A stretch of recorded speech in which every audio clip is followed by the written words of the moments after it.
This program, while curated to help you improve your health, contains general advice and should not replace the individual advice of your medical practitioner.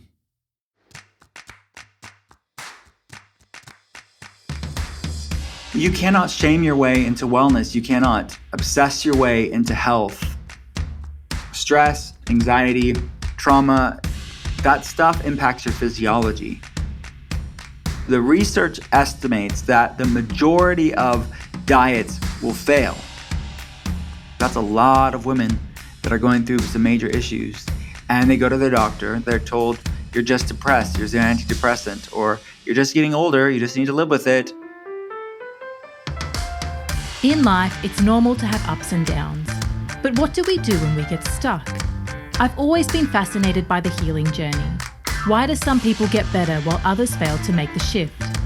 Welcome to the Season 2 Expert Series, where you'll meet 24 of the world's leaders in health discussing their passions and what it takes to make a shift. We tend to be our harshest critics. We are more than the muscle and bones in our body. Whoa, that's so opposite of what I was taught growing up. I would like a call to arms for women to know that their intuition isn't lying to them. I'm Katherine Maslin, and this is The Shift.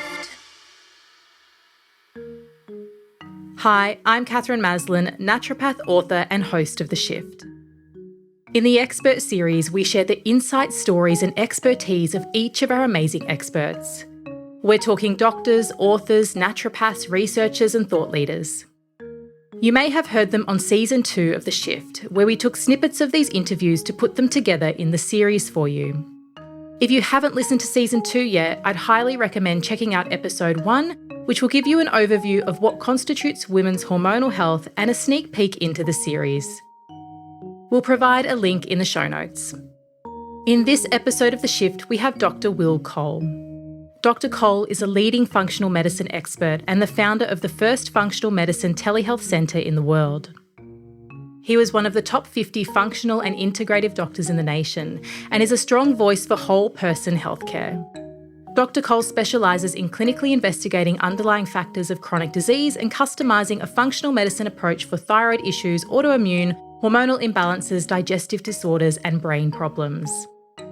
He is the host of the Art of Wellbeing podcast and the author of 4 books: Ketotorian, The Inflammation Spectrum, the New York Times bestseller Intuitive Fasting, and his latest book, which I'm particularly excited about, Gut Feelings.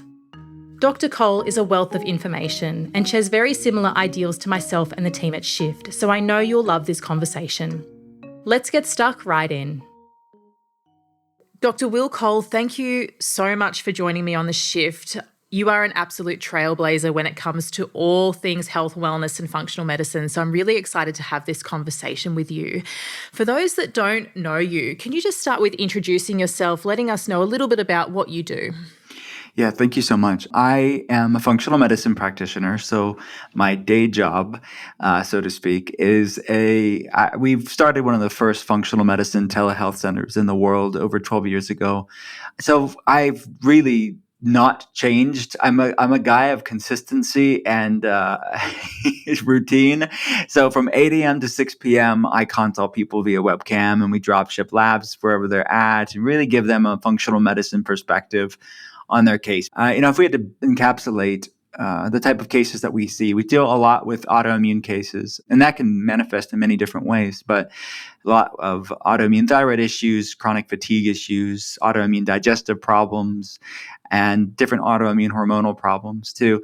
So yeah, that's my main focus is figuring out what's keeping them back from feeling great and coaching them and guiding them and clinically monitoring them over time to get them to a place of optimal wellness.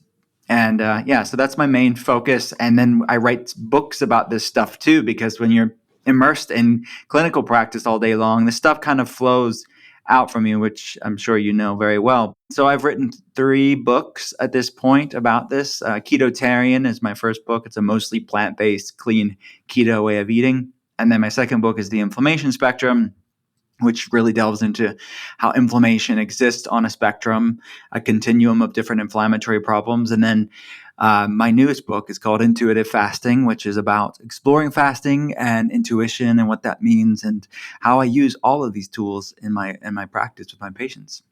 I feel like this interview could go for hours with all the different areas that we can get into. But to begin with, I want to know, why did you get into functional medicine? How did that happen? So I've always been interested in health and wellness. So I grew up in a home that my parents were very interested in this well before it was the industry that it is today. I mean, talking about the 80s and 90s, and I grew up in a rural area outside of Pittsburgh, Pennsylvania, which is by no means the epicenter of wellness. It's not, New York City or Los Angeles. It is like a farming town, an industrial town. But my parents were taking me to health food stores, and I was drinking weird adaptogenic tonics and raw goat's milk and all these strange things that was not the industry that it was. I mean, we had no choices of like, you had like one healthy cereal and like one of everything or one or two of everything. But I saw really early on the difference between the way that I ate and the way that my friends ate at school. And those were really formative years of just seeing and learning about this stuff. There was that as a kid, but then that evolved of just me wanting to be trained in this professionally. So I went to an integrative health school in Los Angeles and really immersed in this stuff. And I heard of a guy who had gone to my school. He was older than I was, but he went to my school. His name is Datis Karazian, who anybody in functional medicine knows who Datis Karazian is. It was through learning about what Datis was doing that really honed in. It wasn't just health and wellness. It wasn't just general like natural health. It was really focused in functional medicine, which is, in my world, the way that I see it, is this perfect amalgamation of the best of conventional medicine, which is being evidence-based and running labs, and I would say even running more comprehensive labs in functional medicine, and the best of alternative health, which is actually getting somebody healthy and not just covering them up with medications and say, see you later. And it's really the best of both worlds. I love that it's about getting healthy, and looking into these different areas. And as a functional medicine practitioner, and what I see that you're putting out there, it's quite varied, right? You're looking at the body as a whole thing, not actually isolated. And one of the themes that we're talking about on the shift is this thing of synergism and how things interrelate in the body. Can you tell me a little bit about how you see that in your clinical practice? The body is so brilliantly interconnected, and it's in quite a modern Western conventional sense to separate the body as separate systems. Another word for functional medicine is systems medicine or integrative medicine. But specifically, if we talk about systems medicine, it is this brilliant interconnectedness of the body. When in balance, it gives rise to you feeling amazing and having optimal energy and all the amazing things that optimal wellness brings about. But when the interconnectedness is off, when there's imbalance in the body, problems in one system can cause a ripple effect, a cascade effect in other parts of the body. For example, like things going on in the gut don't just end in the gut and just that's it. But because of through the gut-brain axis and the vagus nerve, the gut is your second brain. It's actually formed from the same fetal tissue as the brain when babies are growing in their mom's womb. But some dysfunction in the gut can impact the brain. So things like anxiety and depression and fatigue and brain fog can have its roots actually in the gut. So it's really important for people to understand, just from a practical standpoint, if you're not feeling well, we have to look at all the systems and the connection between them to really understand and deal with it so you can move on with your life and feel great. Now, you've got two amazing books, Ketotorian and the Inflammation Spectrum, and a third that's just about to be released, I believe, which I want to talk to you about. But to begin with, I'd love to dig into inflammation because it's so critical to every chronic health condition, but I think people are a little bit confused about what it is. Can you just start by explaining to our listeners what inflammation is? Yeah, inflammation, you're right. It is a very maybe nebulous term for people. Like, I think I know what it is. It's maybe something not good. But the problem is imbalance, actually. Inflammation is quite good. It's a part of our immune system. It fights viruses. It kills off bacteria. It's a very important part of human physiology and human health. The problem is when inflammation is thrown out of balance. That chronic, insidious inflammation, that is a problem. That's what that sort of forest fire that's burning in perpetuity, that is the issue. That's the thing that can ravage problems systemically throughout the body. Really, any chronic health problem under the sun has chronic inflammation as a commonality. When you look at things like autoimmune conditions or diabetes, metabolic issues, heart disease, cancer, to, I mentioned, the digestive problems and the brain health issues. In the West, we like to separate mental health from physical health, but in reality, mental health is physical health. Our brain is part of our body, and it is not immune privileged, as was once understood by conventional medicine, that the inflammation didn't impact the brain. But now we know the majority of brain cells are actually glial cells, and microglial cells is part of the brain's immune system. When in balance, just like anywhere else in the body, it's a good thing. It fights off viruses and bacteria. It protects, it cleans things up. That's a good thing.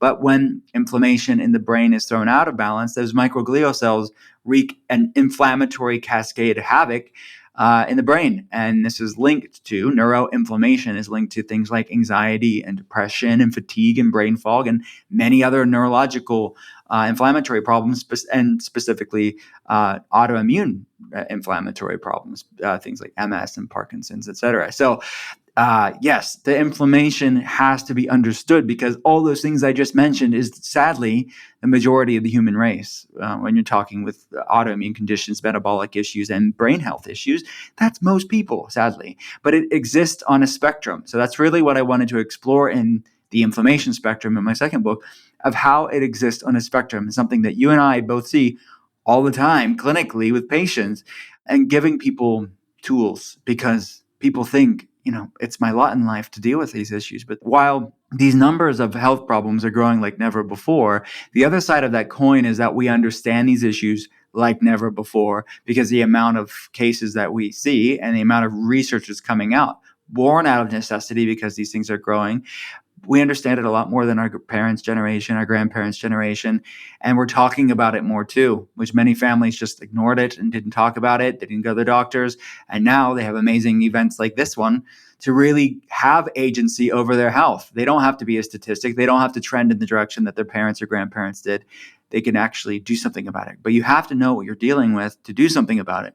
So I think it's really important for people to dig in and not settle for it, because just because something's common doesn't necessarily mean it's normal. Like struggling with fatigue and inflammatory problems is certainly many people's everyday, but doesn't mean they should settle for it necessarily. So these are overcomable, healable, reversible things, but you have to actually address it. You can't just ignore it. Absolutely. And I think you're right. Like, things are changing, communication's changing, but, there's still a long way to go. That's for sure. Oh, yes, for certain. We have a long ways to go, but I've seen over the past 12 years, like, just so much movement, so much awareness, so much people having that agency over their health. But whereas just like a decade ago, it was so much like, well, like, it was radical for me to say, like, you could reverse type 2 diabetes, or that food impacted autoimmune conditions. It was like heretical. Now, I really don't, maybe I'm pissing somebody off, but I don't really hear about it very much. That it's just kind of like, yeah, we get it. We know it. We have a far ways to go. I think we're moving in the right direction slowly.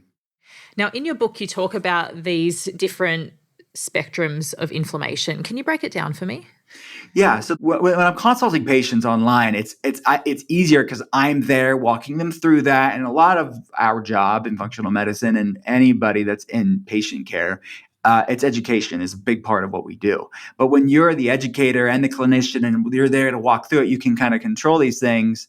But I need to know, like, as I'm writing a book and I'm not there, I needed to have this make sense. So the way that I saw it was 7 sections on this massive inflammation spectrum, where the center of this inflammation spectrum is optimal, vibrant wellness. It's people feeling amazing. And then from that, it radiates from low symptoms to extreme symptoms, all the way to when things are diagnosable. But for people to realize this, when somebody's labeled with an autoimmune disease, or diagnosed with an autoimmune disease, or labeled with a mental health issue, or labeled with a metabolic issue like type 2 diabetes, research estimates that for most people, it's about 4 to 10 years prior to that diagnosis is when things began brewing on this inflammation spectrum.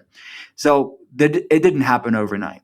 So there are the way that I see it, and this is again born out of just me consulting people, but there were 7 main sections: the gut and the brain and the connectedness of the two, the hormonal system and the endocrine system, the blood sugar regulatory system, the musculoskeletal system, the detoxification system, and then autoimmunity as a separate entity when the immune system attacks the body itself. Because just to be specific with that, all autoimmune conditions are inflammatory, but not all inflammatory problems are autoimmune in nature. So that was the seventh one for me. And then the eighth is the interconnectedness of the seven, or what I call polyinflammation, or inflammation in more than one area, like we talked about the systems and the connection of them. So that's the inflammation spectrum. So the book, The Inflammation Spectrum, starts off with a quiz that I adapted from questions that I asked patients online. I just made it user friendly so people can find out where they're at on the inflammation spectrum. And at that point, I walk them through in the book this process that I take patients on. And like, I give them a toolbox that are functional medicine tools for them to implement into their life, and a food plan based on the quiz score. So I wanted to bring that tailored, everybody is different approach that I bring clinically. I wanted to try to do that in book form.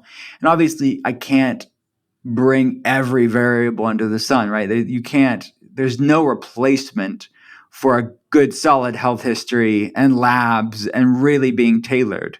But I tailored it as much as I could in book form, which is a great place for people to lean into if they want to start this journey on themselves, or if they have been at this journey for a while, but they're really looking for a different perspective. I wanted the Inflammation Spectrum, the book, to be a good resource for that. Gut health is central to everything, so it may be good to get some additional support. Many of my listeners have opted to do my 8-week Heal Your Gut program. In this 8-week course, I'll take you through the strategies that I use with my patients in clinic every day to heal the gut and give you the lifelong tools you need to support your gut health. To join us, go to theshiftclinic.com and click on Programs and Courses. So tell me about the role of diet in inflammation. Well, I mean, it's everything, right? It's like every food we eat either feeds inflammation or fights it. There's no neutral food. There's no Switzerland meal. There's no benign, I'm doing nothing for your physiology food. So it's definitely for people to realize that. And at the heart of functional medicine is bioindividuality. We're all created differently. And what's needed for one person is not necessarily needed for the next person. What works for one person isn't going to necessarily work for the next person. And if I hung my hat, consulting patients, if I hung my hat on the same thing for everybody, I'd be proven wrong all day long, because there's so many variables to consider, but I want people to learn for themselves. And when I tried to get the point across in the book is to learn about their own uniqueness that makes them thrive, to find out for themselves their own N of one experiment. Objectively, what does my body love? What does my body hate? What makes me feel fantastic? What causes flare-ups in me? What drives my energy up, or what drives fatigue up in my life? It's very disillusioning to be on one side of it and be so confused on what works for them. And there's so much conflicting information online. I mentioned in the book that Dr. Google is this endless vortex of conflicting information. To have true knowledge, of a discernment on what works for your body and what doesn't. That's what I wanted. That's what I want for all my patients. And that's what I want for people that lean into this information. Absolutely. And this is something that we talk about a lot at Shift. Is this just, the number one thing for improving your health is really just learning how to tune in and find out what you need, and then taking the steps to get it. So this is why these conversations are so important, I think. So in season 1 of The Shift, we talked about autoimmunity, particularly related to gut health. But one of the things I found in my research was pretty astounding, and that was just how steeply autoimmune diseases are on the increase. And when I did my research, it was pretty much across the board, and I knew things were bad, but I was really quite shocked about this. So I'd love to know what you're observing in your research, in your clinical practice, when it comes to this huge epidemic of autoimmunity we're experiencing. It's estimated that in the United States alone, there's 50 million Americans have an autoimmune disease, and about 250 million people around the world have an autoimmune disease. And that's just the diagnosable estimated cases. There are millions more on this autoimmune inflammation spectrum. That when someone's diagnosed with an autoimmune disease, it's about 4 to 10 years prior to that diagnosis of that autoimmune condition is when things were brewing on this inflammation spectrum. So, for example, then things like MS, things like celiac disease, things like ulcerative colitis and Crohn's, things like Hashimoto's disease or autoimmune thyroid issues. There's over 100 different autoimmune diseases that mainstream medicine recognizes as an autoimmune condition today, and a 40 above that 100 that at least have an autoimmune component to it, meaning that there's aspects of its pathophysiology that are autoimmune in nature. The most common autoimmune disease known today is Hashimoto's disease or autoimmune thyroid problems, when the immune system attacks the thyroid. It's the first ever discovered in science as an autoimmune disease in the early 20th century, I believe, but it's not only the first discovered, it's also the most common. But other common ones are things like lupus, Sjogren's disease, I mentioned ulcerative colitis, Crohn's, celiac disease, MS, things like this. So we have our genetics, which haven't changed in 10,000 years. But yet our world has changed very dramatically in a very short period of time. So researchers are exploring this genetic, epigenetic, this DNA, lifestyle, DNA, environment mismatch that has grown very, very, very mismatched. So our food supply, the depletion of the soil, the environmental toxins, chronic stress, all of these things are this perfect storm that can awaken the genetic predispositions that, again, haven't changed in 10,000 years. They were lying dormant, but they're being awoken like never before because of this onslaught of environmental epigenetic triggers. That's what I'm seeing. And it looks so different for so many different people because of so many different manifestations of autoimmunity. So it is all of those things. We have to look at all the different components of autoimmunity and what can trigger that, because it's so different for different people. Because you can have like 100 people with the same diagnosis code. Let's just say it's Hashimoto's disease, autoimmune thyroid problems. And what's driving that autoimmune flare for one person isn't driving it for the next person. So you have to really look at their health history. You have to look at their labs. You have to really listen to the person and hear their story and what they've gone through to really understand the complexity and the intricacies that make them them and make their journey their journey. One of the things I want to kind of have a conversation about is, like inflammation, I guess, autoimmunity has a spectrum of severity, of types, and everyone has their own things. But what are some of the underlying themes of things that people need to do in order to shift this? Food is a major part of this for most people, because it's every breakfast, lunch, and dinner is another opportunity to calm inflammation, to calm the immune system, or bring up more immune dysregulation and disrupt the microbiome. I mean, the gastrointestinal system, the microbiome, all the trillions of bacteria in the gut make upwards of 75, 80% of the immune system. So to understand autoimmunity and inflammation, which is a product of the immune system, you have to look at where the predominance of the immune system actually resides, which is in the gastrointestinal system. So every food we eat is either bringing about and supporting microbiome balance and gastrointestinal health, or it's a disruptor of the microbiome and an aggravator of gastrointestinal health. So we have to look at that. We have to look at how foods impact us. That's really what the inflammation spectrum, the book, is exploring, is bioindividuality, how every food is bringing up inflammation or bringing it down, is bringing about homeostasis in the body or disrupting it. And we have to explore that. But because of genetic variability, because of bioindividuality, because of microbiome individuality, because of intestinal permeability or leaky gut syndrome, any food, the healthiest foods can cause food sensitivities and food reactivities for some people, but that's not going to be a hard and fast rule. So you have to really explore what works for your body. So food is a major part of that. But then there's other like non-food things that should be explored, other things that can trigger that genetic predisposition for autoimmunity. So looking at chronic infections, like whether they be bacterial, we see a lot of Lyme disease and co-infections for Lyme disease, like Borrelia and Babesia, Bartonella, all of these tick-borne issues, and mold and biotoxins like this, viral issues like Epstein-Barr virus, cytomegalovirus, human herpes 6 virus, reactivation of these viruses. So it's these non-food things too, that food will impact it, because the healthier your gut is, the healthier your nutrient density is, every food we eat can really help to support the immune system dealing with these chronic infections. But it's not going to be solved entirely from foods either. So food is primary, food is foundational, but it's not everything. The same with gut health. I mean, I think we talk a lot about gut health in functional medicine, and it's certainly important, but it's not everything for everybody. So it's important to keep an open mind, to look at all the variables. And yes, there's some bigger pieces of the puzzle, and they should be talked about, but the big pieces of the puzzle aren't the only pieces of the puzzle. So these other things that I mentioned, and stress and trauma, all these things you sometimes can't quantify. So someone dealing with reliving trauma from their past can trigger autoimmunity. There's so many things that need to be taken into consideration, which can be overwhelming. And I'm not saying all this stuff to overwhelm anybody, but just to give people awareness that you're not alone. A, you're not alone.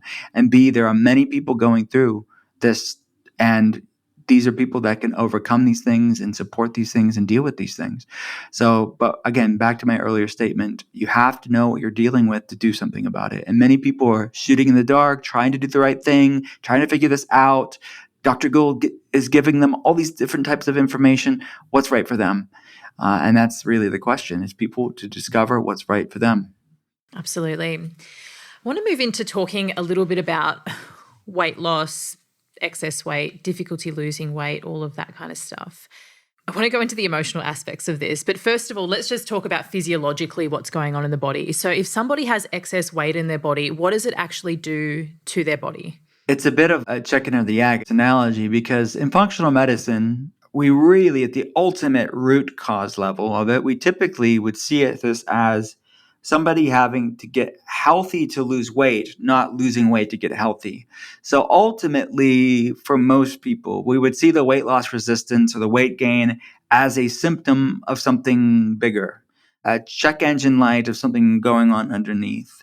But with that said, because the body's interconnected, we know that weight gain, obesity, extra weight in the body, especially visceral fat, will cause a number of problems. So the ripple effect then becomes its own perpetuator of problems because the body is interconnected. So it will put stress on every system of the body when the body is metabolically inflexible. Most people are stuck in this sugar burning mode where they're hangry and irritable. They have weight loss resistance. They have insatiable cravings. They're metabolically inflexible. They're metabolically rigid.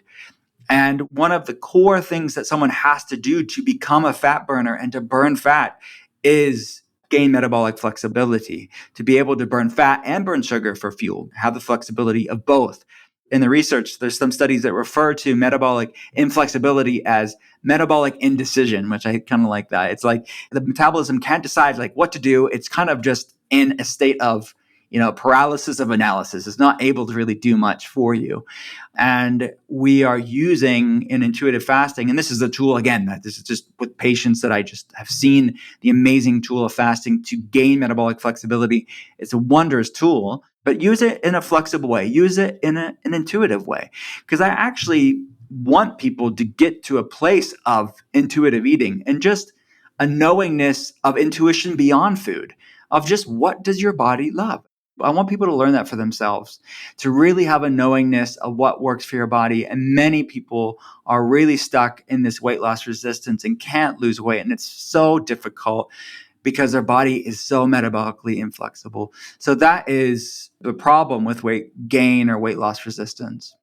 So a lot of people that are listening to this will be still in that paradigm of I just need to eat less calories and exercise more, right? And I just want you to kind of talk to where is the error in that thinking and why is it so restrictive? And I guess why doesn't it work? This is a problem. I mean, the research estimates that the majority of diets will fail because there's only so long that willpower and just getting through it will ultimately not serve us as far as sustainable weight loss, because people have it all backwards in this antiquated, archaic perspective that our body is a calculator and it's just calories in, calories out, burn off more than you consume equals weight loss. In theory, it sounds great if our body was just a calculator, but our body is not a calculator. It's a chemistry lab, and the foods we eat are brilliant instructors of our biochemistry. So that would be brilliant if you just completely removed the endocrine system from our body and just said that all hormones are equal. They all behave the same. Everyone's microbiome is the same. Everyone's endocrine system's the same. Everybody's gut permeability is the same. All of that stuff, a calculator approach would work. But if someone's dealing with microbiome imbalance, hormonal imbalance, autoimmune issues, intestinal permeability, food sensitivities, all of those things, plus stress, anxiety, and mental emotional things too, and the bidirectional relationship of thoughts and emotions impact our physiology, but our physiology also impacts our thoughts and emotions. All of those combination of variables needs to be understood to really get the end result of you could have the same meal and the same amount of calories, and that's going to bring about a different result for every person that you experiment with. There's so many variables to consider. So that's really the heart of what I work on is bio-individuality of how all of these things interplay to bring about a result, whether that's a good result or a bad result in somebody's life. Chronic caloric restriction is going to fail people most of the time. Meaning it's over time, it's going to, you may see short-term gains, you may see some weight loss, but then what invariably happens for many people is that they're stuck at this plateau, they can't move past it, or they gain it all back and then some, because it's not been dealt with. The true cause of why they were struggling with the weight loss resistance had not been dealt with. So back to my earlier statement is you have to get healthy to lose weight instead of trying to lose weight to get healthy. That natural, sustainable weight loss will be a natural ripple effect, a side effect. It'll just happen when you deal with the underlying things that are blocking you from losing weight in the first place. And I can imagine there's going to be thousands of people that are listening to this and just nodding their head and going, oh my God, yes, that's totally me. And I think something that you said, which was you've got to heal your body before the weight will shift is really important. But it's so frustrating for people, right? Especially women, that enter their 40s and that perimenopausal type period. It can be so difficult for them to shift that weight, right? And everything they've done previously, nothing works anymore. Can you tell me a little bit more about women, particularly as they kind of age and get into that zone where weight is more difficult to shift and some of the factors that can drive that? It is definitely something that I see a lot clinically, but at the same time, not everybody has it. So we have to understand that even you could have 100 women going through menopause and that experience is going to look different for different people. But some commonalities is weight loss resistance and hot flashes and lower libido and fatigue and all of these things that we have to explore from a diagnostic standpoint and see what's going on there. And you're going to find different things for different people. It is quite amazing that, of course, you'll see shifts in estrogen and progesterone, yes, but all women going through menopause are going to have shifts in their estrogen levels and progesterone levels. But why do some people have symptoms, but some people don't? So we have to look at causation and correlation there, is that you can have the shift of hormones during that time of your life, during menopause, and that doesn't happen in a vacuum. There's the interconnectedness of the body that is bringing about a result. So we have to look at the immune system. We have to look at gut health. We have to look at nutrient deficiency. We have to look at all the other interplays that go along with those hormonal shifts that can create a perfect storm that can bring about things like weight loss resistance. So that's really my thoughts on it, is that the only way you're going to know what's specific to you is running labs and seeing what's going on there.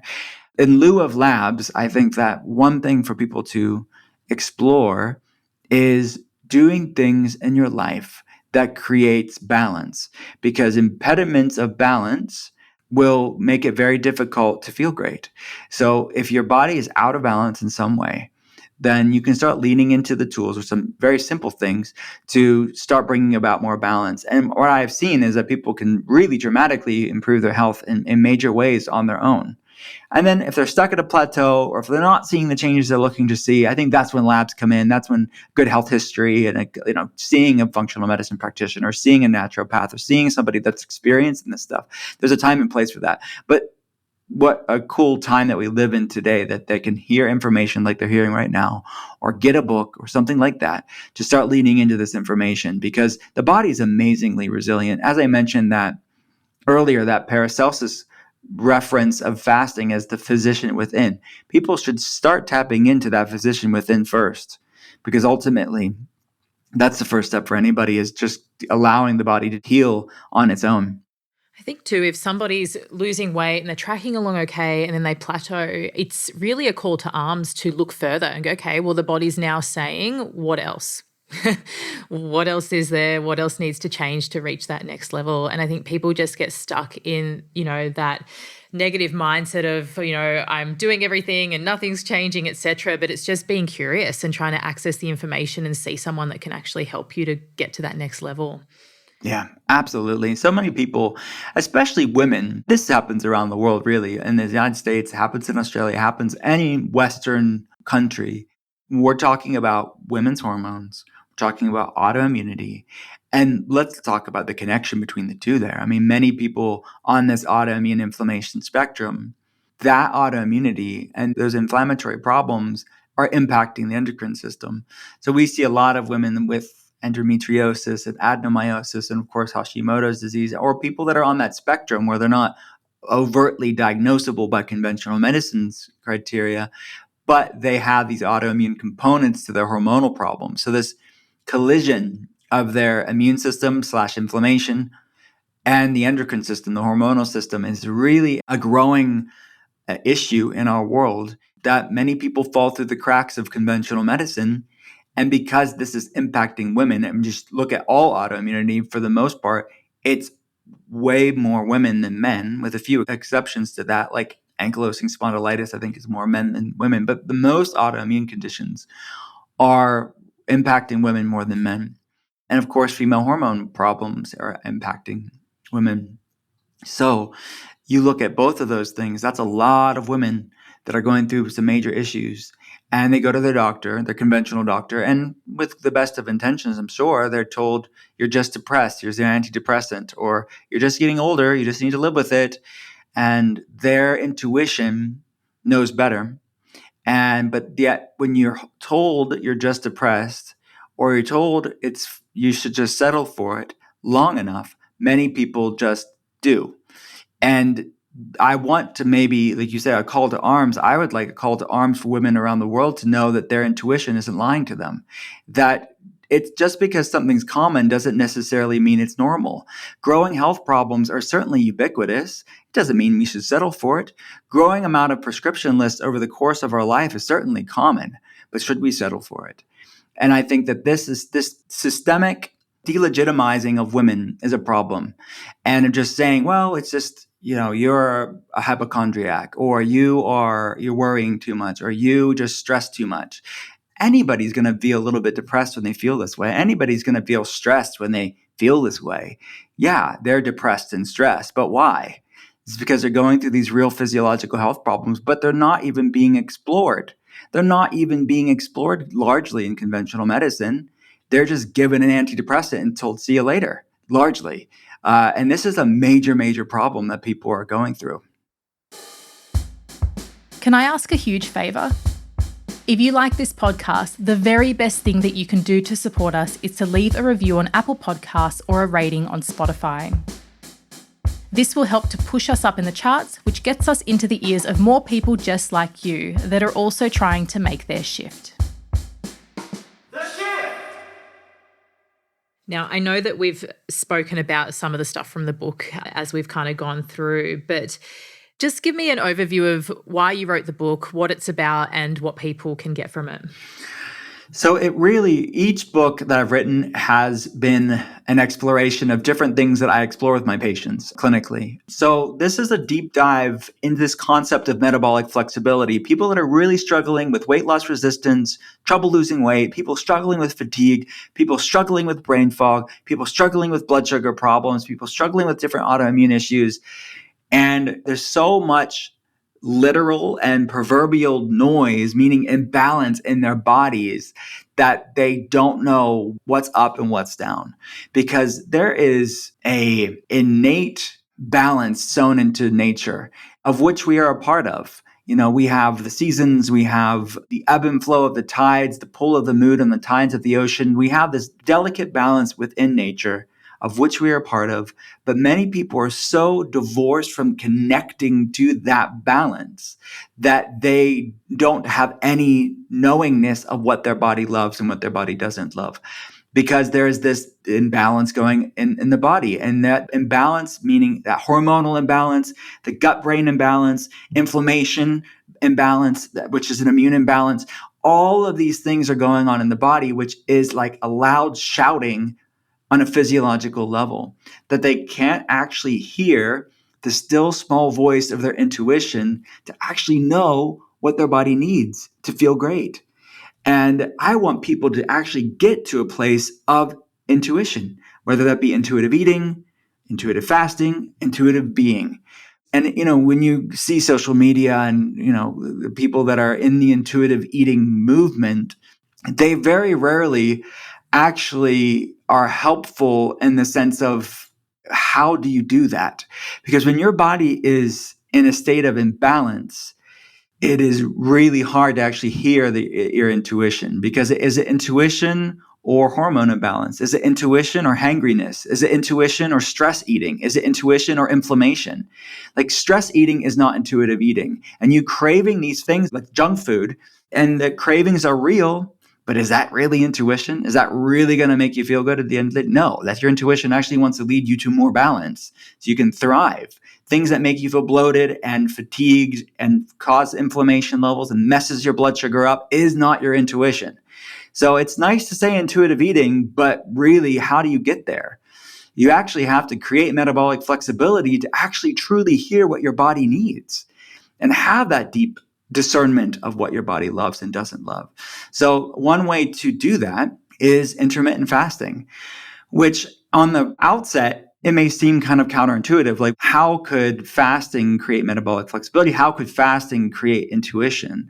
But it's a great Paracelsus, the father of modern medicine. One of them, he called fasting the physician within. It's allowing your body to tap into that inner healing to recalibrate and reset the body in a deep way. So most people are stuck in sugar burning mode. It's like kindling on the fire.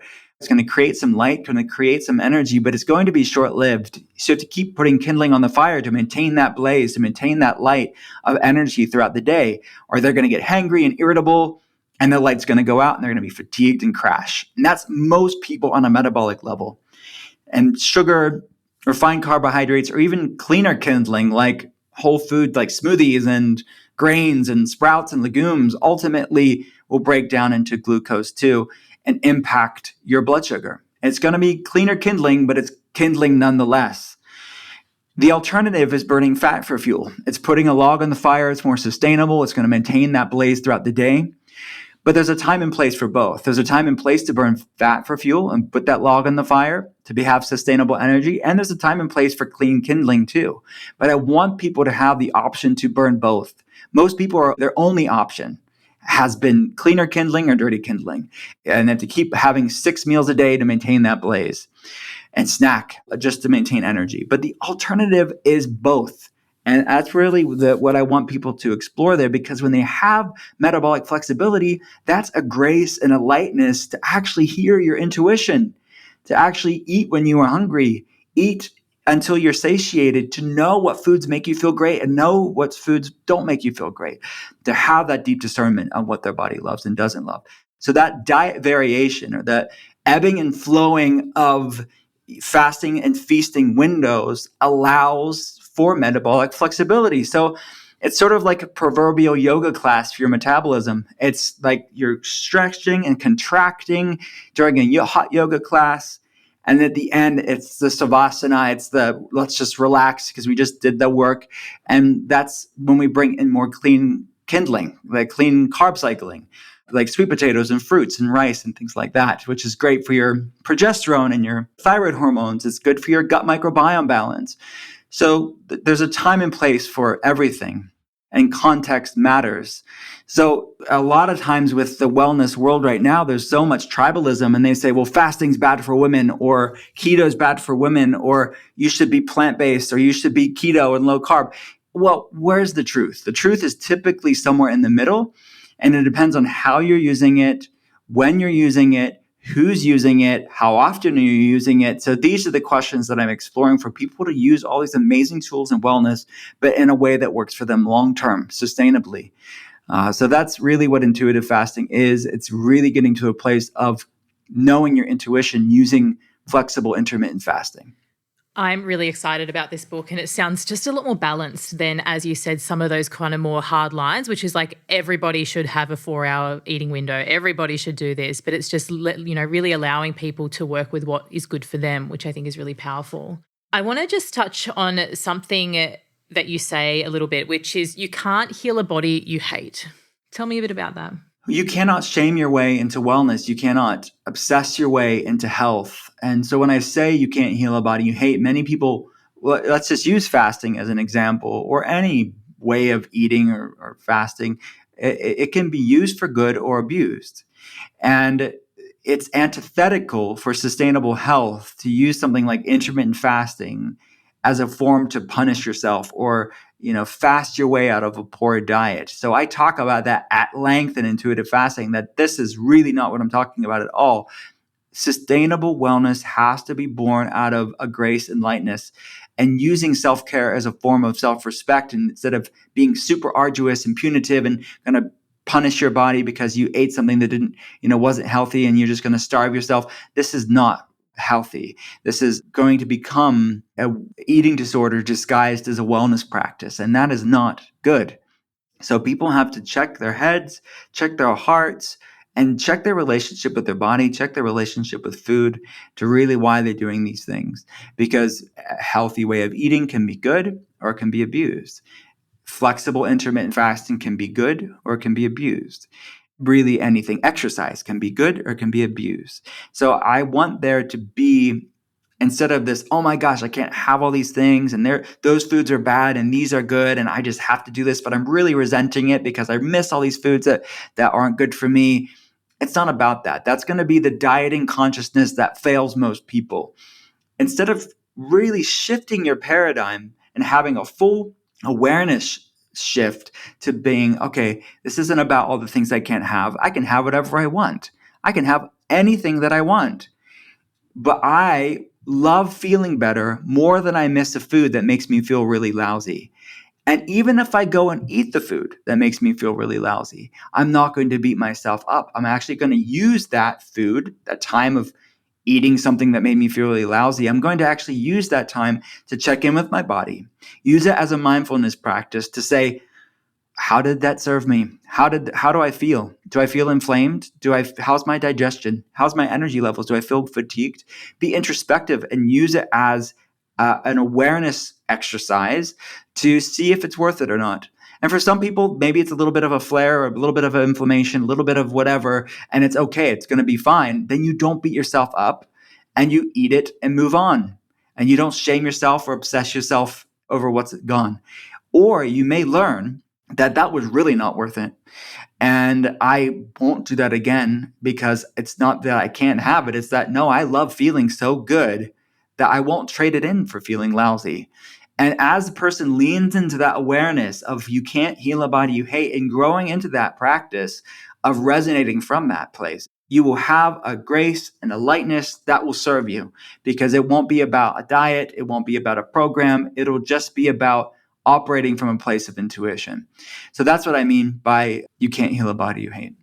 I love that. I've got one last question for you, Will. If you could give just one piece of advice for someone that wanted to make a shift in their health or their life, what would it be? Well, I would say you can't heal a body you hate. I really believe that is the cornerstone, the foundation to sustainable wellness, because when you operate from that place, it's not about rules. It's not about dogma. It's not about obsession. It's not about shame. It's about, let's find out what works for my body. Let's find out what doesn't work for my body, and let's stick with the things that are working for me, and let's avoid the things that aren't working for me. So it is a little bit less concrete. It's less eat this food, don't eat this food, but that's all secondary. Because back to what I was saying earlier is that ultimately all of that stuff, whether it be intermittent fasting or clean carb cycling or a ketogenic diet or eating plant-based, whatever tool you're talking about, all of that is secondary to your head and your heart and your intention of how you're using those things.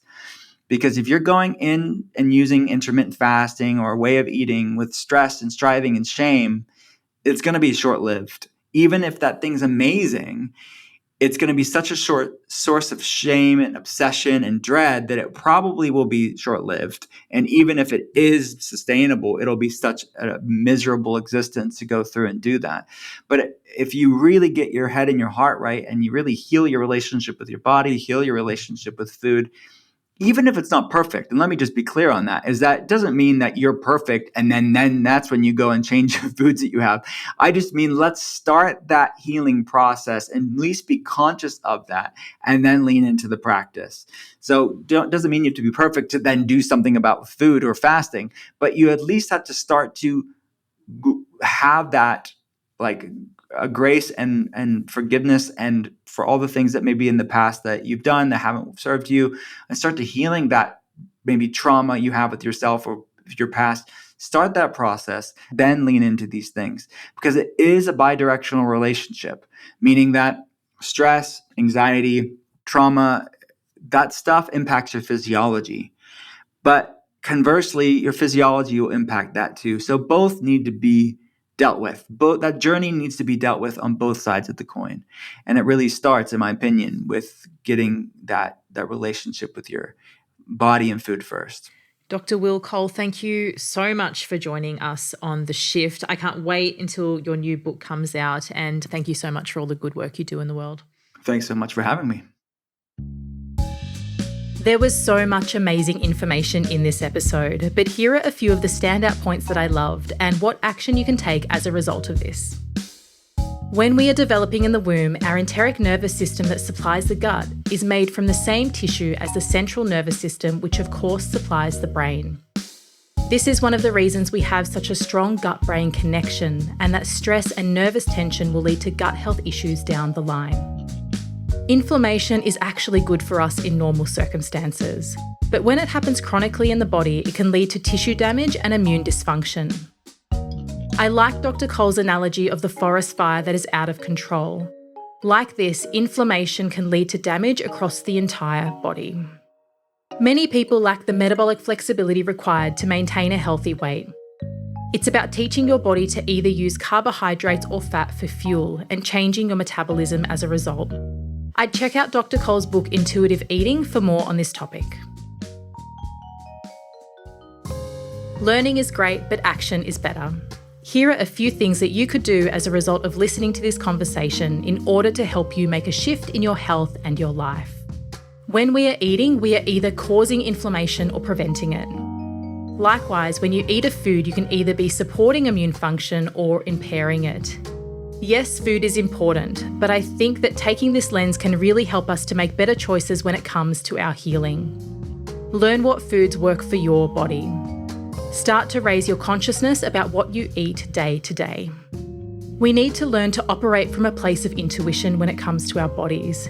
But to do this, we must first bring awareness to what is happening for us right now. Start paying closer attention to your symptoms. Perhaps keep a food and symptom diary to track how you're travelling and what may be causing issues for you. Lastly, get a proper diagnosis. I'd suggest booking an appointment with a functional medicine doctor like Dr. Cole, or you could book a discovery and diagnosis with my team at the Shift Clinic. Sometimes to get answers and to understand the landscape of your entire health, you need support to do so. Thank you so much to Dr. Will Cole for his wealth of knowledge and for sharing that with us on The Shift. If you like this episode, please let us know by sharing on social media and tagging Dr. Cole and myself, Katherine Maslin, or The Shift Clinic so we hear what you have to say. You can find out more about Dr. Will Cole at his website, drwillcole.com, or on Instagram at Dr. Will Cole. In the next episode of the Shift Expert series, we have Dr. Jolene Brighton, a naturopathic endocrinologist. You don't want to miss this one. Coming up on The Shift. We're taught not to talk about our bodies, not to talk about our symptoms. There are certain times in the menstrual cycle where we are stronger. If you see a pad or tampon commercial, they will be using something that looks like Windex or, some other chemical. It can't be red. It was my own journey of being on the pill, coming off, developing post-birth control syndrome, and being gaslighted by my doctor that made me really wake up to there is more to this pill story than what I was told.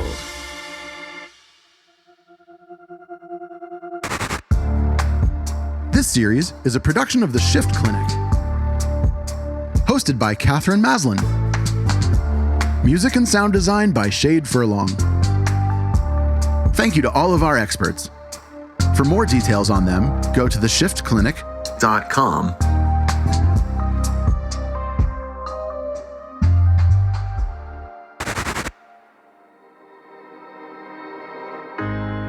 We can be. We must be. The first generation to end extreme poverty. The generation most determined to fight injustice and inequality. The generation that saves the planet from climate change. And this is how we will get it done. The global goals. A 15-year plan for everyone, everywhere. With no one left behind. The global goals are a framework that collectively help us support the health of our people and the planet. At Shift, we are ambassadors for the global goals. This project supports global goal number 6. Clean water and sanitation. Every time you listen to an episode of The Shift, we provide a day's access to clean water for a human in need in Malawi, Africa. Water is the foundation to health, and we believe every human should have access to clean, healthy water. So please share this podcast wide and keep tuning in so we can impact those who need it the most.